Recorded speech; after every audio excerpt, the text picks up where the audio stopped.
Kullu nafsin dha'iqatul maut. Setiap jiwa itu pasti mati. Dan kematian ini datangnya tanpa pemberitahuan. Lihat saudara kita di Padang, di Aceh, apa mereka tahu mereka akan mati hari itu saat banjir? Tidak. Sebagian mereka sedang tertidur pulas.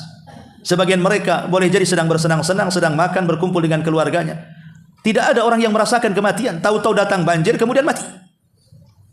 Artinya kematian itu bukan hanya sebuah kepastian, tapi datangnya juga tanpa pemberitahuan. Makanya di sini Allah Subhanahu wa taala ingin menjelaskan kepada kita ada sesuatu yang pasti dalam hidup kita itu. Apa itu? Kematian kita. Kalau kiamat besar, bukan saya katakan tidak pasti terjadi, tapi kapan terjadinya wallahu a'lam. Karena masih membutuhkan tanda-tanda yang muncul dari tanda-tanda kiamat besar. Tapi yang jelas bahwa apabila hari itu telah datang, maksudnya hari kiamat. Yubassarunahum yawaddul mujrimu law yaftadi min adzabi yauma idzin bibadi. Pada hari mereka saling melihat. Maksudnya saling melihat itu mungkin orang tua melihat anaknya, suami melihat istri atau sebaliknya, kemudian anak melihat orang tuanya, saudara melihat saudaranya, saling melihat di antara mereka. Kemudian berkata orang-orang durhaka itu menginginkan sekiranya ia dapat menebus dirinya dari azab, mereka akan melakukannya. Kalau di dunia ada orang tua sayang dengan anaknya, kemudian anaknya terkena kasus, masuklah dia ke dalam penjara. Terkadang orang tua mati-matian mengeluarkan anaknya, walaupun harus membayar lawyer dan pengacara dengan sangat mahalnya. Yang penting selamat anaknya. Itu di dunia. Sampai orang tua rela musuhan dengan orang untuk membela anaknya, berperang dengan orang untuk membela anaknya, mempertaruhkan nyawa untuk membela anaknya. Tapi di akhirat itu tidak berlaku. Kalau mereka orang-orang yang durhaka di akhirat, justru mereka orang yang paling kejam di hadapan Allah. Menawarkan tebusan baik kalau seandainya engkau ingin selamat dari azab, maukah anakmu yang masuk neraka? Pasti setiap orang tua kelak di akhirat akan menyerahkan anaknya. Daripada aku yang diazab, biar anakku saja yang masuk neraka. Daripada aku yang diazab, ambil saja orang tuaku masuk neraka. Daripada aku yang diazab, bagus pasanganku saja yang masuk neraka. Itulah pada hari kiamat itu sedemikian dahsyatnya. Kenapa?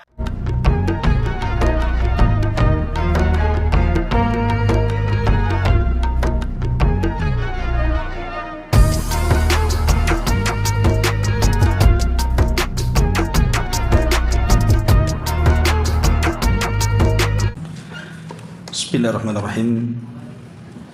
Assalamualaikum warahmatullahi wabarakatuh. Alhamdulillah wassalatu wassalamu ala Rasulillah wa ala alihi wa sahbihi wa mawalah wa la hawla wa la quwwata illa billahi wa ba'd. Baik, kita akan lanjutkan kajian tafsir dari juz ke-29 dan kita memasuki surat baru, surah Al-Ma'arij. Surah Al-Ma'arij ini sebenarnya penyempurna daripada surat sebelumnya, surah Al-Haqqah. Karena dalam surah Al-Ma'arij ini juga banyak menceritakan tentang peristiwa dan kejadian tentang hari kiamat. Makanya sebagian ulama mengatakan bahwa surah Al-Ma'arij ini mukammilat, sebagai penyempurna daripada surah Al-Haqqah, surah sebelumnya yang sudah kita bahas. Baik, kita akan baca surah ini baru kita jelaskan. A'udzubillahi minasyaitonir rajim. Bismillahirrahmanirrahim. Sa'ala sa'ilun bi'adzabi waqi'. Lil kafirina laisa lahu dafi'. Minallahi dzil ma'arij. Ta'rujul malaikatu warruhu ilaihi fi yaumin kana miqdaruhu 50,000 sana. Fasbir sabran jamila. Innahum yarawnahu ba'ida wa narahu qariba. Yawma takunu as-samaa'u kalmuhl wa takunu al-jibalu kal'ihn wa la yas'alu hamimun hamima. Yubassarunahum yawaddul mujrimu law yaftadi min adzabi yawmi idzin bibani. wa sahibatihi wa akhi wa fasilatihi allati tu'wi wa man fil ardi jami'an thumma yunji.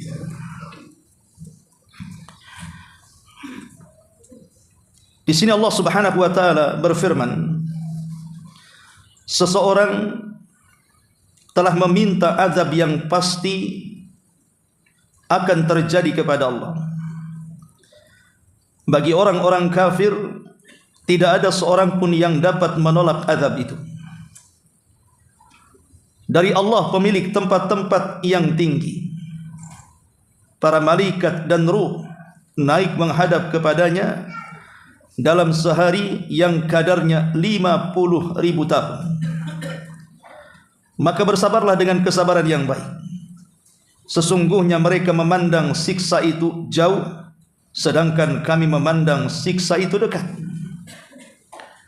Di mana siksa itu akan datang pada hari ketika langit menjadi seperti luluhan perak, gunung-gunung menjadi seperti bulu yang berterbangan, dan tidak ada seorang pun teman setia yang menanyakan temannya. Padahal mereka saling melihat. Orang-orang yang berbuat durhaka itu menginginkan sekiranya dia dapat menebus dirinya dari azab hari tersebut dengan anak-anak mereka, dengan istri dan saudara mereka, ataupun keluarga yang melindunginya di dunia, dan seluruh orang di bumi. Kemudian dia mengharapkan tebusan itu dapat menyelamatkannya. Baik, ma'asyiral muslimin wal muslimat rahimakumullah. Di sini Allah Subhanahu wa taala berfirman, sa'an bi adzabi waqi'. Sa'ala telah bertanya, sa'ilun orang yang bertanya. Tapi yang dimaksud sa'ala di sini artinya meminta. Telah meminta, orang yang meminta bi adzabi waqi', dengan azab yang pasti terjadi. Siapa orang yang meminta azab dalam ayat ini? Kenapa orang ini minta azab kepada Allah Subhanahu wa taala? Terjadi silang pendapat di antara ulama. Ada yang mengatakan bahwa yang dimaksud sa'il di sini, orang yang meminta azab adalah Nabi sallallahu alaihi wasallam. Karena ketika itu Nabi sallallahu alaihi wasallam geram dengan beberapa kabilah yang berkhianat, membunuh banyak para sahabat dari pakar-pakar Quran. Jadi ada beberapa kabilah datang menemui Nabi sallallahu alaihi wasallam meminta agar diutus kepada mereka pakar-pakar Quran. Tapi kemudian pakar-pakar Quran sebanyak 70 orang yang dikirim Rasul malah dibantai dan dibunuh. Maka Nabi sallallahu alaihi wasallam geram. Kemudian Nabi sallallahu alaihi wasallam mendoakan kunut nazilah, meminta keselamatan kepada sahabat-sahabat yang dikirim oleh Rasul untuk mengajarkan Al-Quran. Sebagaimana disebutkan riwayatnya dari Bukhari dalam sahihnya dan juga Muslim dalam sahihnya dari hadis Abi Hurairah radhiyallahu anhu.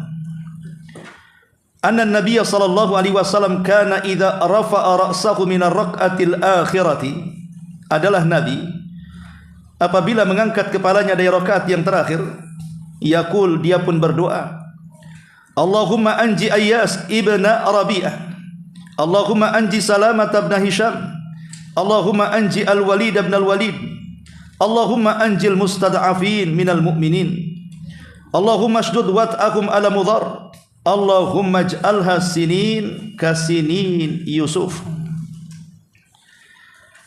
Wa anna an-nabiy sallallahu alaihi wasallam qala ghifar ghafarahu Allah laha wa aslam sallamahu Allah. Di antara doanya adalah, ya Allah selamatkan Ayyas ibn Rabi'ah, ya Allah selamatkan Salamah ibn Hisham, ya Allah selamatkan Al-Walid ibn Walid, ya Allah selamatkan orang-orang lemah dari kalangan kaum mukminin. Ya Allah berikan peringatan keras kepada Mudhar dan jadikan Mudhar mendapatkan pacaklik seperti pacaklik di zaman Nabi Yusuf. Istilah Nabi sallallahu alaihi wasallam mendoakan azab kepada Mudhar agar turun pacaklik kepada mereka. Ini penafsiran yang pertama. Yang dimaksud sa'ala sa'il. Sa'il di sini orang yang meminta adalah Nabi SAW meminta kekeringan kepada kabilah Mudhar. Ada juga para ulama mengatakan maksudnya sa'ala sa'il. Sa'il di sini artinya Nabi Allah Nuh alaihi salatu wassalam.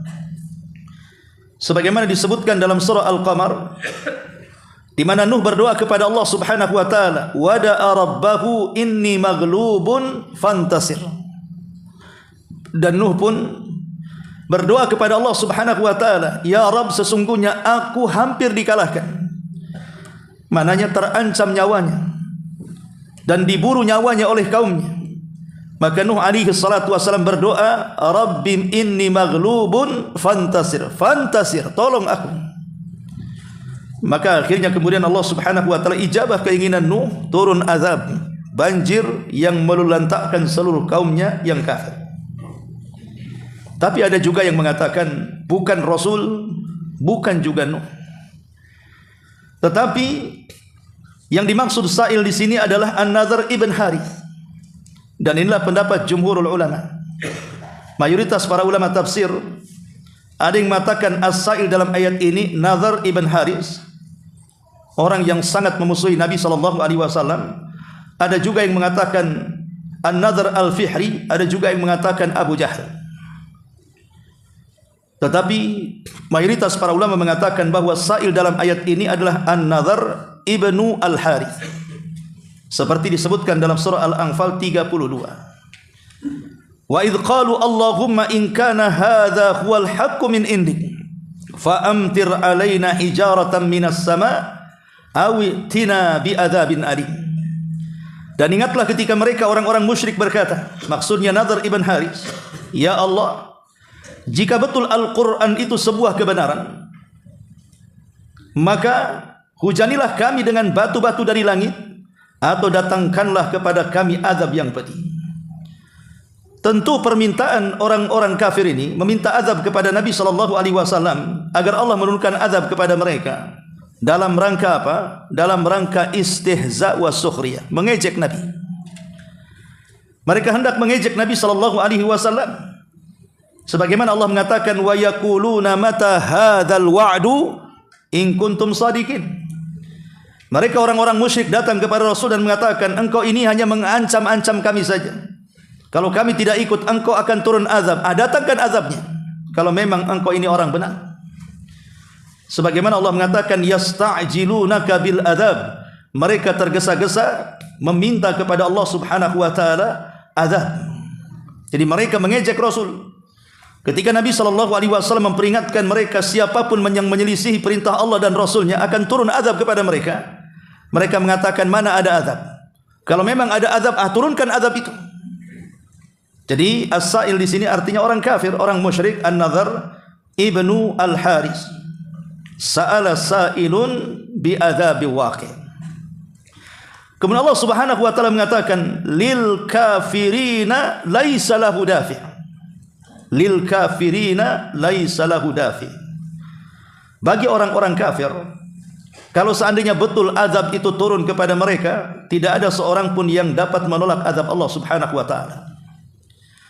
Jadi orang-orang kafir itu yang mengejek Nabi SAW kemudian meminta azab kepada Nabi SAW, ingat kalau seandainya azab itu turun kepada mereka, mereka tidak akan sanggup untuk menolak azab Allah Subhanahu wa taala. Dan itu sebagaimana Allah Subhanahu wa taala berfirman, wa idza aradallahu biqaumin su'an fala maraddalah. Kalau seandainya Allah Subhanahu wa taala hendak menimpakan kepada mereka sebuah keburukan, siapa yang bisa menolak keburukan yang Allah timpakan kepada mereka? Tidak ada yang sanggup. Secanggih apapun peralatan di dunia ini, kalau sudah azab Allah turun, tidak ada sanggup membendungnya. Lihat bagaimana yang terjadi di Jepang. Kurang apa peralatan teknologi yang mereka miliki. Mereka selalu terdepan. Tapi ketika datang tsunami kepada mereka, siapa yang sanggup menahan tsunami itu? Tidak ada yang sanggup menahan tsunami. Luluh lantak juga Jepang dengan tsunami. Atau yang terbaru di negeri kita saja, bagaimana banjir bandang yang terjadi di Aceh. kemudian di Sumatera Barat, kemudian di Medan, hampir separuh Sumatera kena. Kampung-kampung hilang. Bahkan jiwa sampai melayang hampir mencapai 1000 jiwa. Belum lagi yang belum ditemukan dari jiwa-jiwa yang hilang. Pengungsian di mana-mana. Ribuan manusia kelaparan sampai memancing kriminal penjarahan. Siapa yang bisa menahan azab Allah Subhanahu wa taala? Kalau Allah Subhanahu wa taala sudah menimpakan sebuah keburukan kepada sebuah kaum, fala maraddalah, tidak ada manusia yang sanggup mencegahnya. Siapa yang bisa mencegahnya? Pemerintah pun angkat tangan, tidak sanggup mencegahnya. Ma'asyiral muslimin yang dimuliakan Allah Subhanahu wa taala.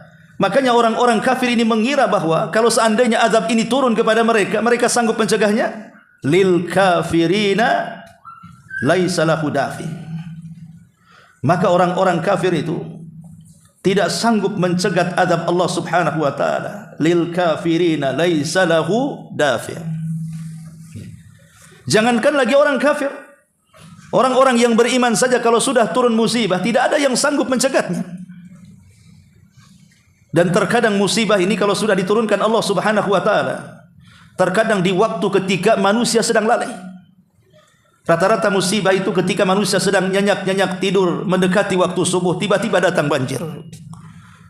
Ataupun di saat manusia sedang sibuk mengejar dunia, lalai, akhirnya datang musibah menimpa mereka.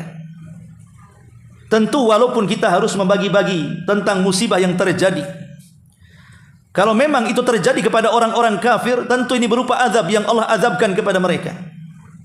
Tapi kalau terjadi kepada orang-orang yang beriman, seperti yang terjadi kepada saudara-saudara kita yang ada di Aceh, Padang, Medan dan sekitarnya, maka lihat kita akan membagi dua musibah itu. Bisa saja dalam bentuk teguran. Allah Subhanahu wa taala sedang menegur mereka. Karena kita tahu bahwa kerusakan yang terjadi di permukaan bumi ini kembali kepada tangan-tangan manusia. Karena buktinya ada sebagian pengamat lingkungan mengatakan bahwa ternyata banjir yang sangat besar dengan longsornya, dengan lumpurnya, dengan gelondongan kayunya dan begitu seterusnya, menurut mereka karena terlampau banyak pembalakan hutan atau tambang-tambang ilegal atau kerakusan para pejabat yang mereka rakus dengan kekayaan, memperkaya diri mereka sendiri, kemudian membuat tambang-tambang merusak alam sehingga serapan-serapan air itu sudah tidak bisa menampung, maka terjadilah banjir yang tidak bisa diperkirakan. Dan kita bisa lihat hari ini saudara-saudara kita, mereka mengalami luar biasa keperitan hidup yang kita tidak bisa bayangkan. Bagaimana kalau seandainya rumah yang tenggelam itu rumah kita? Bagaimana kalau seandainya mobil yang hanyut dengan banjir itu mobil kita? Uang habis, kemudian kekayaan juga sudah tidak ada. Mereka hanya mengadakan tangan meminta-minta sesuap nasi agar mereka tidak kelaparan. Kita tidak bisa bayangkan. Kalau memang ini sebuah teguran, berarti karena sebuah kemaksiatan yang dilakukan manusia. Tapi kalau terjadi kepada orang-orang yang beriman, yang betul-betul mempertahankan keimanannya, boleh jadi Allah Subhanahu wa taala sedang menguji mereka. Apakah mereka sabar di atas ujian Allah Subhanahu wa taala ataukah tidak?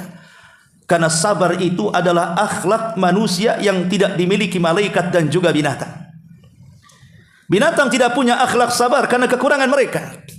Malaikat juga tidak memiliki akhlak sabar karena kesempurnaan mereka. Yang memiliki akhlak sabar itu hanya manusia. Apakah mereka sabar dengan ujian itu ataukah mereka tidak sabar? Sebagaimana Allah Subhanahu wa taala mengatakan, "Idza asabathum musibatun qalu inna lillahi wa inna ilaihi raji'un." Apabila ditimpakan musibah kepada mereka, maka orang-orang beriman akan mengatakan ini semua datang dari Allah dan akan kembali kepada Allah Subhanahu wa taala, dan ingin membuat satu pelajaran bahwa dunia ini fana, akhiratlah yang kekal. Karena buktinya yang disombongkan manusia, Allah Subhanahu wa taala kalau berkehendak sesaat saja mengambilnya. Terkadang manusia sombong dengan kekayaan karena rumahnya mewah, karena kendaraannya megah, karena hartanya melimpah. Rumahnya, kendaraannya, kekayaannya, sawahnya, kebunnya sudah tidak bisa lagi dihitung karena kayanya. Mereka sombong. Tapi Allah Subhanahu wa taala, "Qulillahumma malikal mulki tu'til mulka man tasha wa tunzi'ul mulka mimman tasha wa tudhillu man tasha wa tu'izzu man tasha wa tudhillu man tasha biyadikal khair." Artinya bahwa kalau Allah hendak mengambil sesaat saja, sebagaimana Allah kalau memberi juga sesaat saja. Di sini Allah mengatakan lil kafirina laisa lahu dafi'. Bagi orang kafir tidak seorang pun yang dapat menolak azab itu. Minallahi dzil ma'arij. Dari Allah lah pemilik tempat-tempat untuk naik. Apa yang dimaksud al-ma'arij di sini? Ada beberapa pendapat tentang al-ma'arij. Ma'arij ini jama daripada mi'raj. Artinya tangga yang melesat ke atas. Ada yang mengatakan maksudnya dzil ma'arij artinya dzil ulu. Jadi Allah Subhanahu wa taala dzil ulu, pemilik tempat yang tinggi. Karena memang Allah Subhanahu wa taala berada di atas ketinggian. Sebagaimana Allah mengatakan Ar-Rahman 'alal arsy istawa, bahwa zat yang Maha Rahman itu berada di atas arasnya. Sebagaimana Nabi SAW ketika memerdekakan seorang budak dan ditanya aina Allah, di mana Allah, maka sang budak wanita mengatakan Allahu fis sama, Allah di langit, di atas ketinggian sana. Maka Rasul mengatakan a'tikha fa innaha mu'minah, merdekakan budak ini karena dia seorang wanita mukminah. Ini makna yang pertama dzil ma'arij. Ada juga dzil ma'arij di sini artinya pemilik tingkatan-tingkatan nikmat yang Allah anugerahkan kepada manusia. Di mana saat Allah Subhanahu wa taala membagi-bagi nikmat itu, Allah Subhanahu wa taala membagi-bagi nikmat sesuai dengan kadar hamba-hambanya. Ada yang kaya, ada yang miskin, ada yang sehat, ada yang sakit, ada yang bahagia, ada yang sedih, dan begitu seterusnya. Tetapi ada pendapat yang kuat wallahu alam dzil ma'arij adalah makna pemilik ketinggian. Kenapa? Karena sesuai dengan ayat sesudahnya. Ta'rujul malaikatu warruh ilaihi fi yaumin kana miqdaruhu 50 alfasana. Para malaikat dan juga ruh naik menghadap kepada Allah dalam sehari yang kadar waktunya sama dengan 50.000 tahun. Apa maksudnya di sini? Ada yang mengatakan ta'rujul malaikah, malaikat naik turun dari bumi menghadap Allah, kemudian turun lagi ke bumi, kemudian naik lagi menghadap Allah. Maka waktunya dalam sehari yang kadarnya 50.000 tahun. Karena Allah Subhanahu wa taala memerintahkan para malaikat, ada yang mencatat kebaikan kita di siang hari, ada yang mencatat kebaikan kita di malam hari. Kemudian setelah mereka mencatat kebaikan di siang hari, maka mereka pun naik ke langit di waktu asar. Adapun yang mencatat kebaikan kita di malam hari, mereka naik di waktu subuh. Lah naiknya para malaikat untuk melaporkan kebaikan-kebaikan kita itu dari bumi menghadap Allah Subhanahu wa taala, maka waktunya dalam sehari itu sama dengan 50.000 tahun perjalanan. Ada juga yang mengatakan bahwa yang dimaksud naik di sini artinya ruh, arwahun nas, arwahul mukminin, ruhnya orang-orang yang beriman. Saat dicabut oleh Allah Subhanahu wa taala ruhnya, maka mereka akan dibawa malaikat, kemudian naik ke langit yang satu hari sama kadarnya dengan 50.000 tahun perjalanan. Tetapi pendapat yang kuat wallahu alam bahwa satu hari sama dengan 50.000 tahun ini bukan cerita tentang alam dunia, tapi cerita tentang alam akhirat. Di mana di akhirat itu satu hari, orang-orang yang dikumpulkan di padang mahsyar itu ibarat 50.000 darnya sama dengan 50.000 tahun di dunia. Jadi kalau seandainya satu hari saja kita berdiri di padang mahsyar, maka berdirinya kita itu sama dengan berdirinya 50.000 tahun kita berdiri di dunia. Dan ini tentu apakah semua manusia akan merasakan lamanya seperti itu? Maka para ulama mengatakan ini hanya terjadi kepada orang-orang kafir saja. Jadi orang-orang kafir ketika mereka dikumpulkan di padang mahsyar, kemudian para malaikat sibuk naik turun menghadap Allah Subhanahu wa taala, maka satu hari kehidupan orang-orang kafir di padang mahsyar itu sama dengan 50.000 tahun kehidupan dunia. Anda bisa bayangkan, kita saja hidup di dunia tidak sampai sekian puluh ribu tahun. Umat Nabi SAW itu berkisar 60 sampai 70 tahun saja. Kalaupun ada yang lebih 80-90 tahun itu sudah jarang. Bahkan yang 100 tahun apalagi jarang. Umumnya di bawah 70 tahun manusia sudah meninggal. Tapi lihat bagaimana Allah Subhanahu wa taala ingin membuktikan kedahsyatannya. Di mana di padang mahsyar itu matahari didekatkan 1 mil di atas kepala, kemudian keringat bercucuran membanjiri penduduk padang mahsyar, yang kalau seandainya perahu dijalankan di atas keringat itu bisa berjalan. Saking banyaknya keringat yang dicucurkan manusia. Kalau 1 hari saja di sana sama dengan 50.000 tahun dunia. Macam mana kalau 2 hari, 3 hari, 4 hari, 1 minggu, kalikan saja. Makanya Allah Subhanahu wa taala mengatakan, "Alal kafirina ghairu yasir." Bagi orang-orang kafir tidak mudah hidup di akhirat. Mereka akan kesulitan. Tapi bagi orang-orang yang beriman tentu tidak selama ini. Tergantung hisabnya. Adapun orang-orang yang beriman yang mereka tanpa hisab dan azab, ya tentu direct masuk surga, tidak akan berdiri padang mahsyar. Adapun orang-orang yang mungkin hisabnya mudah juga tidak akan lama di padang mahsyar.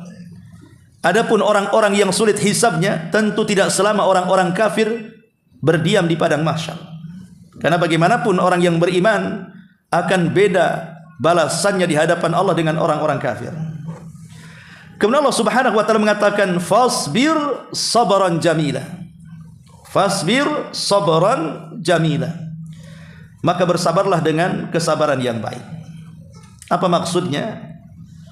Setelah Allah Subhanahu wa taala menyebutkan sa'ala sa'ilun bi'adzabi waqilil kafirina ghairi lil kafirina laisa lahu dafi'. Ketika menyebutkan orang-orang kafir yang mengejek nabinya dengan cara meminta azab kepada Allah Subhanahu wa taala, dan mereka tidak yakin bahwa azab itu akan datang kepada mereka, maka Allah Subhanahu wa taala sallallahu alaihi wasallam, "Fasbir sabran jamila." Ya Muhammad, bersabarlah dengan mereka orang-orang kafir yang senantiasa menyakiti kamu. Disuruh bersabar. Adapun sabran jamila, maksudnya sabran jamila adalah sabar yang baik, maksudnya sabar yang tanpa ada keluhan. Disuruh bersabar dengan tanpa ada keluhan. Tentu walaupun khitabnya kepada Nabi sallallahu alaihi wasallam, tapi Al-Qur'an itu al-ibaratu bi umumil lafzi la bi khususis sabab. Jadi ibarah Al-Qur'an itu bukan khususnya sebab turun, tapi umumnya lafaz. Walaupun mungkin ayat ini ingin memberikan nasihat kepada Rasul agar bersabar dari olokan orang-orang kafir, tapi ini juga berlaku kepada kita. Karena orang-orang kafir itu dari dulu sampai sekarang, maka mereka akan terus mengejek kita kaum muslimin, akan membuat makar bagi kita kaum muslimin, dan mereka tidak akan henti-hentinya untuk memusuhi kita kaum muslimin. Maka dengan makar mereka, kedengkian mereka, permusuhan mereka kepada kita, maka bersabarlah. Bersabar dengan tingkah laku mereka. Dengan cara apa?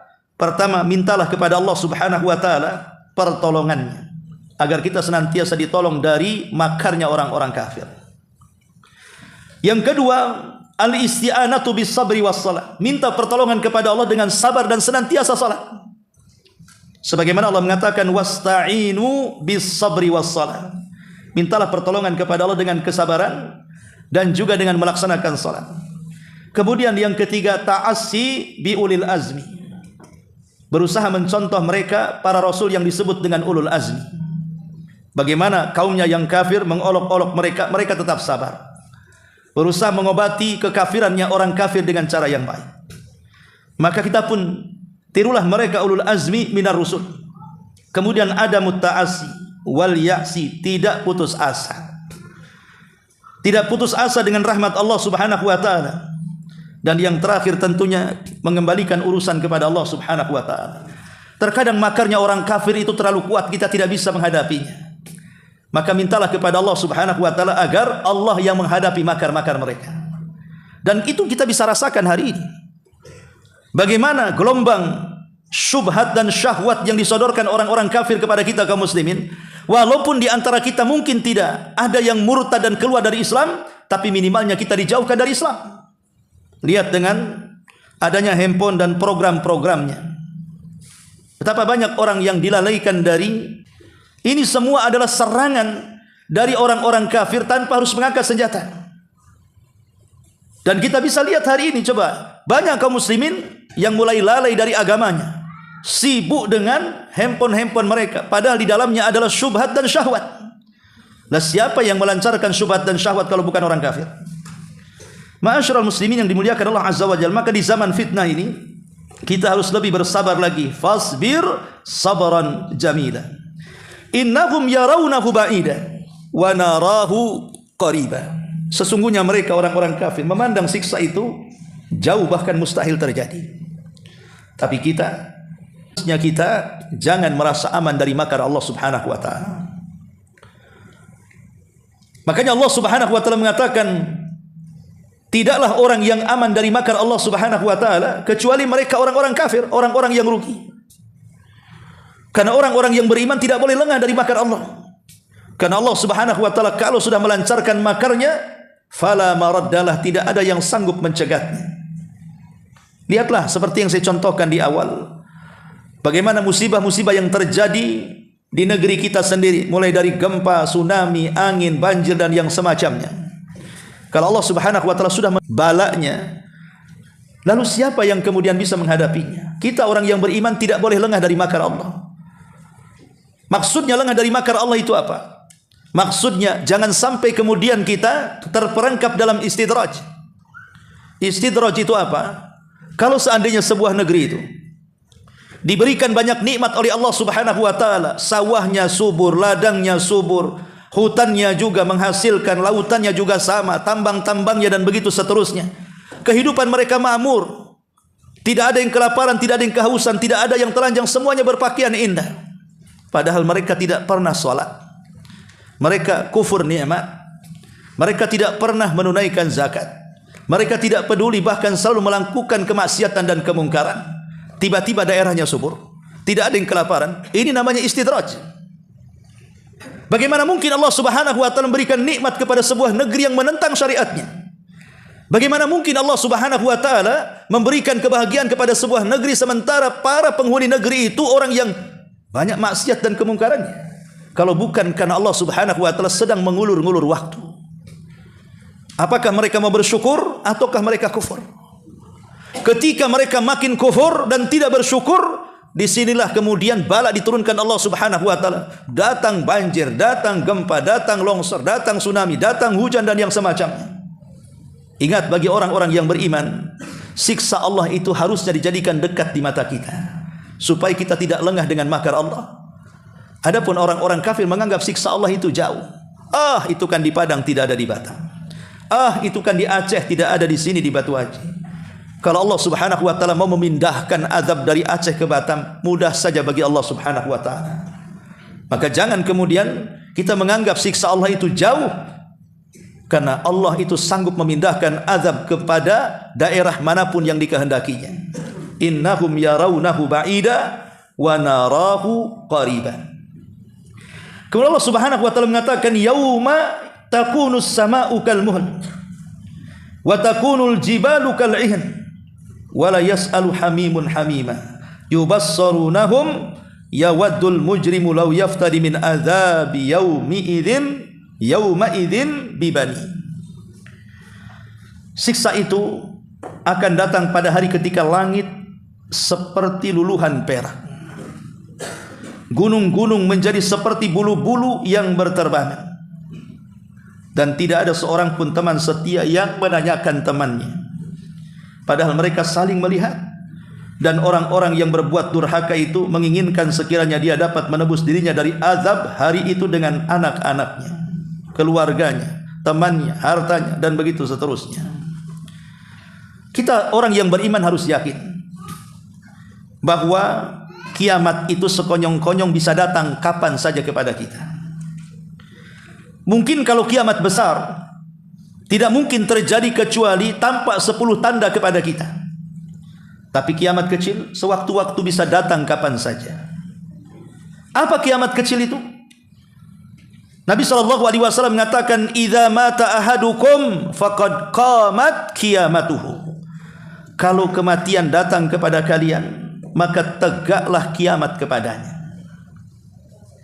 Ya, kalau seandainya seperti yang digambarkan dalam ayat ini menceritakan tentang hal ihwah kondisi hari kiamat, bahwa nanti ketika kiamat datang, langit seperti luluhan perak, gunung-gunung berterbangan, kemudian manusia akan sibuk masing-masing, tidak pernah kenal siapa temannya, siapa keluarganya, yauma yafirrul mar'u min akhi wa ummihi wa abi wa sahibatihi wa banihi likulli imri'in minhum yauma idzin sya'nun yughni.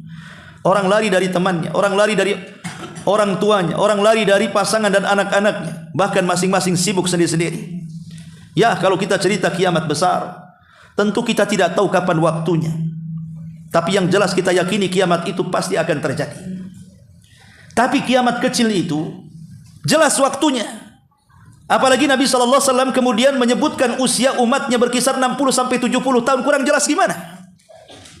Artinya kalau kita usianya sudah 50-60 tahun, artinya sudah dekat dengan kiamat kecil kepada kita.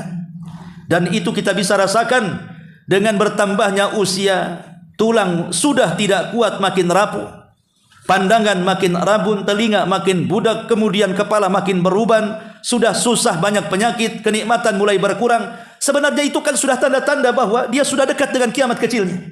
Maksudnya dengan kematiannya, dan itu sebuah kepastian. Tidak mungkin makhluk yang ada di permukaan bumi ini kecuali pasti akan dicabut nyawanya. Kullu nafsin dha'iqatul maut. Setiap jiwa itu pasti mati. Dan kematian ini datangnya tanpa pemberitahuan.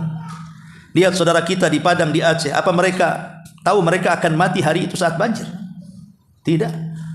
Sebagian mereka sedang tertidur pulas. Sebagian mereka boleh jadi sedang bersenang-senang, sedang makan, berkumpul dengan keluarganya. Tidak ada orang yang merasakan kematian. Tahu-tahu datang banjir kemudian mati. Artinya kematian itu bukan hanya sebuah kepastian, tapi datangnya juga tanpa pemberitahuan. Makanya di sini Allah Subhanahu wa taala ingin menjelaskan kepada kita ada sesuatu yang pasti dalam hidup kita ini. Apa itu? Kematian kita. Kalau kiamat besar, bukan saya katakan tidak pasti, pasti terjadi, tapi kapan terjadinya wallahu a'lam. Karena masih membutuhkan tanda-tanda yang muncul dari tanda-tanda kiamat besar. Tapi yang jelas bahwa apabila hari itu telah datang, maksudnya hari kiamat, yubassarunahum yawaddul mujrimu law yaftadi min adzabi yauma idzin bibadi. Pada hari mereka saling melihat. Maksudnya saling melihat itu mungkin orang tua melihat anaknya, suami melihat istri atau sebaliknya, kemudian anak melihat orang tuanya, saudara melihat saudaranya, saling melihat di antara mereka.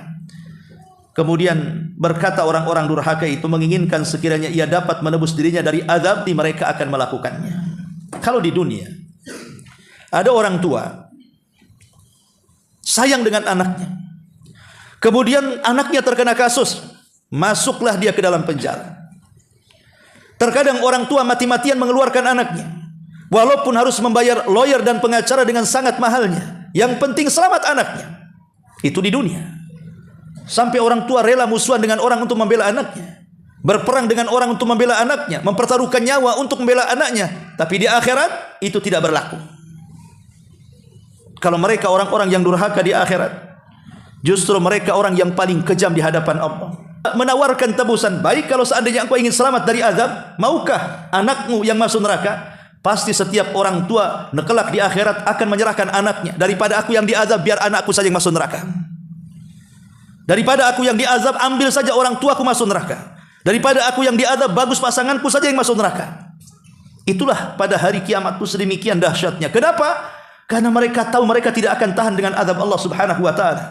Tapi tebusan-tebusan pada hari kiamat itu tidak berlaku. Tebusan-tebusan pada hari kiamat itu tidak berlaku, tidak mungkin terjadi tebusan pada hari kiamat itu. Kenapa? Karena Allah Subhanahu wa taala berfirman dalam Al-Qur'an, "Yauma yafirrul mar'u min akhi." Kemudian wa ummihi wa abi wa sahibatihi wa bani. Karena orang yang akan dijadikan tebusan, mereka akan menghindar dari kita. Orang yang kita jadikan tebusan dari anak kita akan lari dari kita. Istri kita akan lari, orang tua kita akan lari dari kita. Macam mana kemudian kita jadikan tebusan? Sementara mereka juga lari, ingin menyelamatkan diri masing-masing. Makanya Allah mengatakan, lan tanfa'akum arhamukum wala auladukum yaumal qiyamah. Tidak akan bermanfaat untuk kalian darah-darah rahim kalian dan anak-anak kalian pada hari kiamat. Pada hari itu, fala ansaba yauma idzin bainakum. Tidak ada hubungan nasab pada hari itu sesama kalian. Lalu untuk apa dan bagaimana cara menebusnya? Kalau sudah nasab masing-masing terputus, ingin menyelamatkan masing-masing. Maka di sini Allah Subhanahu wa taala menggambarkan Kalau seandainya bisa orang-orang durhaka itu terbebas dari azab dengan cara menebus dirinya dengan anak-anaknya, pasti mereka akan lakukan. Wa sahibatihi wa akhi, sekalipun mengorbankan istri dan saudaranya masuk neraka tidak ada masalah. Wa fasilatihi allati tu'i, keluarga yang melindungi di dunia pun tidak dianggapnya. Kalau seandainya di dunia melindungi kita, pamannya seorang yang baik dengan kita, mengurus kita dari kecil, menyekolahkan kita, memberikan bakti yang luar biasa kepada kita sehingga kita menjadi orang sukses di dunia. Di akhirat kita tega bisa mengorbankan mereka kalau itu bisa. Tapi itu tidak bisa. Bahkan waman fil ardi jami'an tsumma yunji. Bahkan kalau seandainya seluruh manusia disuruh menggantikan masuk neraka dan dia yang selamat, pasti dia akan lakukan. Tapi itu mustahil. Tidak mungkin terjadi. Kenapa demikian? Likulli imri'in minhum yauma idzin sya'nun yughni. Karena di akhirat itu masing-masing orang sibuk dengan kondisinya masing-masing. Tidak akan ingat siapapun. Apalagi kemudian Allah mengatakan anak lari dari orang tuanya, saudara lari dari saudaranya, pasangan lari dari pasangannya. Kenapa mereka masing-masing lari? Bahkan tidak mau ketemu satu dengan yang lain. Suami yang tidak pernah berpisah dengan istrinya kelak pada hari kiamat akan berpisah dengan istrinya dan tidak akan mau ketemu. Anak dan orang tua yang sangat saling menyayangi di dunia kelak pada hari kiamat masing-masing tidak mau ketemu, lari ke sana dan kemari. Bahkan saudara yang kita cintai kelak pada hari kiamat tidak mungkin berjumpa. Kenapa? Kok masing-masing lari? Ketika di dunia masing-masing mendekat, ketika di akhirat masing-masing lari. Karena mereka takut dituntut dosanya oleh masing-masing keluarganya. Boleh jadi seorang istri dia punya dosa kepada suami, kalau ketemu suami dituntut nanti dosanya. Atau boleh jadi suami punya dosa kepada istri, kalau ketemu istrinya dituntut dosanya, maka masing-masing menghindar. Atau anak tidak mau ketemu dengan orang tuanya, boleh jadi ketika di dunia dia punya dosa kepada orang tuanya, takut dituntut, ataupun sebaliknya. Makanya disitulah mereka yauma yafirrul mar'u min akhi wa ummihi wa abi wa sahibatihi wa bani likulli imri'in minhum yauma idzin sya'nun yughni. Wallahu a'lam bishawab. Subhanaka bihamdika asyhadu an la ilaha illa anta astaghfiruka wa atubu ilaik. Allahu ta'ala alam. Assalamualaikum warahmatullahi wabarakatuh.